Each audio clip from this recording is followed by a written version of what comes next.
আসসালামু আলাইকুম আরহামতুল্লাহ। প্রিয় দেশবাসী, আমি আজ আপনাদের সামনে যে বিষয়টা নিয়ে কথা বলবো সেই বিষয়টা হচ্ছে, আমরা কি আজও ফেসিস্ট থেকে আমরা দূরে আছি? আমরা কি নিরাপদ পথে রাস্তাঘাটে চলাফেরা করতে পারতেছি? আর দ্বিতীয় নাম্বার বিষয়, যে আমাদের মা বোনদেরকে যে সম্মান দেওয়ার কথা, আমাদের মা বোনদেরকে কি সেই সম্মান দিচ্ছে? দেখেন, যে এক ফেসিস্ট চলে গিয়েছে, আমার মনে হয় যে আরেক ফেসিস্ট আসার জন্য আখড়াও বেঁধে আছে। আরেক ফেসিস, হ্যাঁ, ধাওয়া করার জন্য, আরেক ফেসিস ক্ষমতা নেওয়ার জন্য।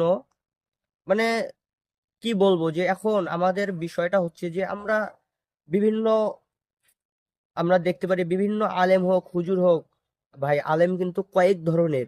আমরা দেখতে পারি যে ক্ষমতার লোভে, টাকার লোভে মানুষ ইমান বিক্রি করে দিচ্ছে আজ। শুধু ক্ষমতার লোভে, টাকার জন্য না। আমার মুরব্বীরা একটা কথা বলে যে 5 টাকার চার জন্য আজকে ইমান বিক্রি করে দেয়।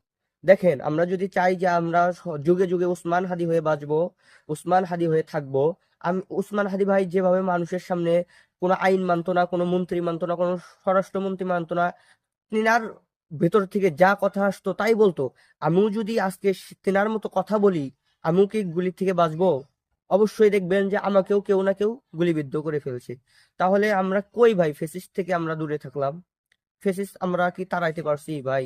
আমরা বলতে চাই আমাদের ছাত্র ভাইদেরকে যে আমাদের জীবন আল্লাহ তাআলাই দিছে, আল্লাহ তাআলাই নিবে, যেভাবেই হোক আমরা কখনো ইমান বিক্রি করব না।